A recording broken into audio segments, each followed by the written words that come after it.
All right, this is going to be every bit as exciting as that time that Geraldo opened up Jimmy Hoffa's vault and found that dancing and singing frog. This one is a 1967 Guild Thunderbird amplifier with a 12-inch speaker and an 8-inch speaker. And turns out they made about 200 of these between 1965 and 1968. And since there's not a whole lot of information on these out there, I figured I would document this puppy before it goes out to meet its new owner today. And so there's going to be a lot more talking than I usually do in these videos. So this amp has a lot of unusual features. And starting on the front of the amp here, they had made these custom switches. I believe that's celluloid, and the power switch is broken off in the on position on this one, so I've got it hooked up to a power strip, and it's still got the original 2-prong ungrounded cable and the death cap. So yeah, the first thing to do with this amp would be to change out these switches with some standard metal switches, which is what you'll find on all these out there for sale because these switches are so fragile. And then the other unusual thing about this amp, the master volume in 1967, it's got to be pretty rare. I don't know who else may have come out with a master volume earlier than this, but this is definitely early on in that experiment. And this chassis, the faceplate, is bent out towards you, which would seem fragile at first, and the first time I saw it, I'm like, man, that's weird. If you wanted to add rigidity, bend it the other way. Until I realized, not only do they have the controls silk screened on the front of the faceplate, but it's also on this ledge, so you can be right over this amplifier and see what knobs you're twisting. How brilliant is that? Unbelievable. It's got a 3-position tone switch on each of the channels because these amps were designed or marketed for guitar, accordion, and bass. And from my experiments with it, that first position on the bottom is your standard guitar. I believe that middle position is for accordion because it kind of attenuates the whole frequency spectrum and is not as hot an input. In those piezo pickups, they can actually, depending on the input vibration, they can reach up to line level. And then I'm assuming that top position was for bass. It's got your standard volume, bass and treble, and your tremolo controls, and then your second channel, and then a separate reverb volume. And what's crazy about this amp is the 8-inch speaker is driven by a tube that is a combination of a 7-watt power tube and a preamp tube.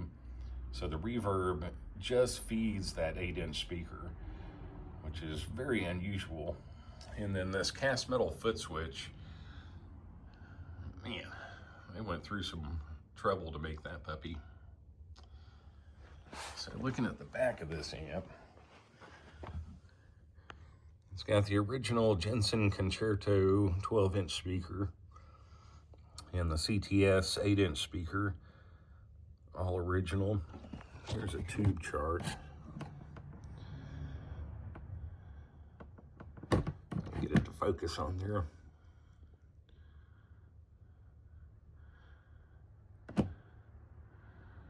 The 7591 tubes, Ampeg was pretty famous for using those power tubes. And these folks were also in New Jersey. So these guys may have been hooking up at the local bar and talking shop. And then this tube right here is the one that's a combination of a power tube and a preamp tube, solely driving the output for the reverb speaker. Pretty cool.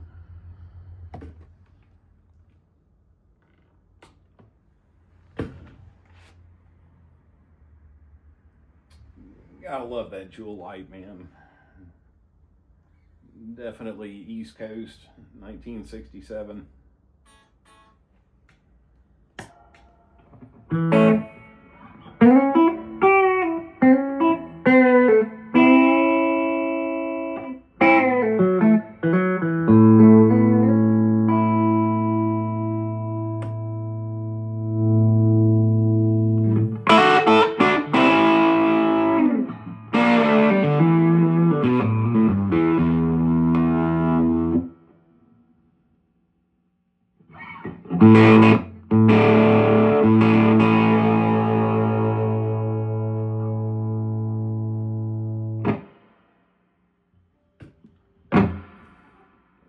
And sitting here in front of it, it's hard to explain how cool this sounds with just the reverb feeding this 8-inch speaker, but it's really unique.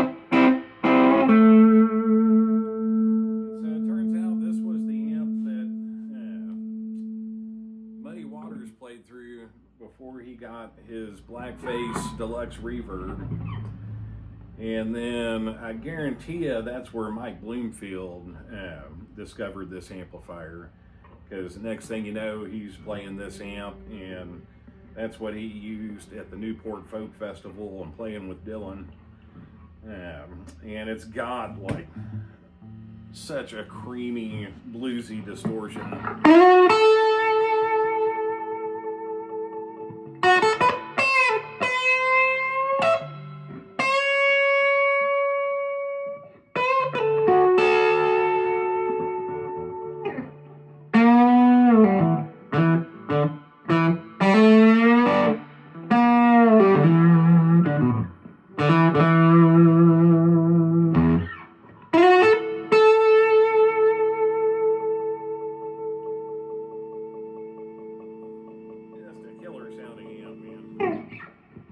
Very unique.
That it's literally a square wave.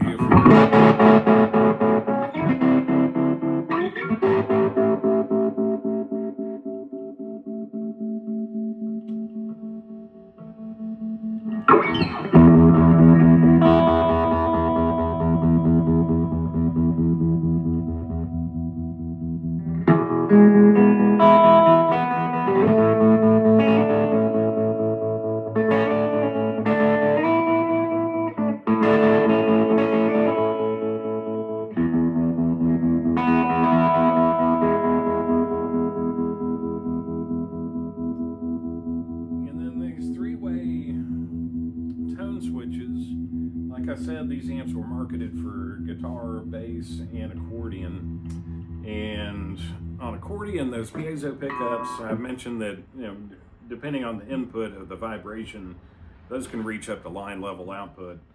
And this middle position attenuates the signal so much. But that's definitely the accordion setting. Also has a little bit of a mid scoop.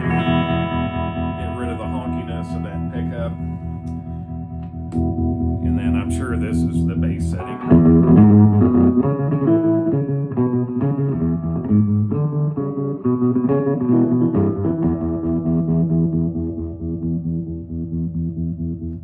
But it's kind of like having 3 amps in one, because they're so radical, and you still have the tone controls here to mess with. So for instance, on the bass setting, since it's attenuating the high end a little bit, just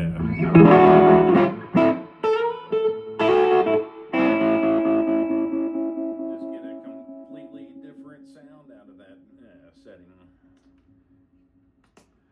But that guitar setting.